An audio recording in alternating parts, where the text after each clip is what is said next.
7h53, tout de suite le Zoom Echo, Nico Saliagas avec Axel de Tarlé. La France serait le meilleur pays du monde. C'est une banque de Wall Street qui l'affirme, Axel de Tarlé. Bonjour. Oui, bonjour. Oui, en cette veille de week-end, je ne peux pas m'empêcher de vous faire part de cette note d'analyse publiée donc par un courtier américain et reprise ce matin dans les Échos. Une note intitulée, vous allez voir, France, the best country in the world, le meilleur pays du monde. Il ne s'agit pas de gastronomie ou de culture, mais bien d'économie. Et surtout, ce qui est intéressant, c'est que ce courtier américain a des arguments très convaincants pour expliquer pourquoi nous sommes les meilleurs du monde. Alors vous allez voir, c'est très doux pour nos oreilles. Alors voilà ce qu'on peut lire.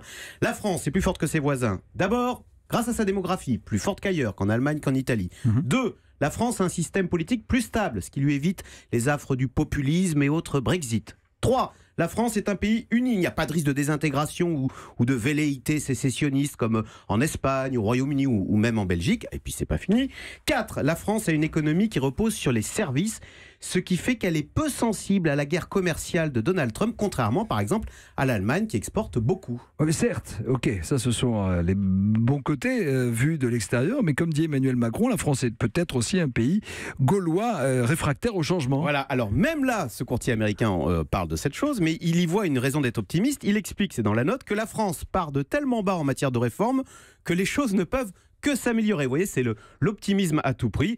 Et donc, ce courtier américain recommande à ses clients d'investir en France. Une France qui gagne, dit-il, à l'image de son équipe de football. Alors, seul bémol, et vous allez voir, même ce bémol est une forme de compliment.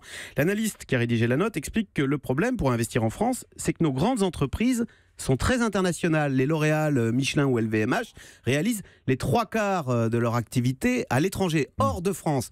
Et donc, si on veut toucher cette France de l'intérieur qui gagne, dit-il, il faut miser sur des entreprises plus petites ou plus sensibles à la conjoncture nationale, comme le secteur du BTP ou la banque.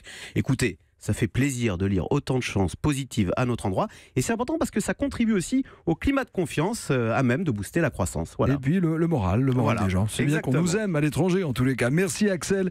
Le Zoom Echo, c'est tous les matins, 7h55 sur Europe 1.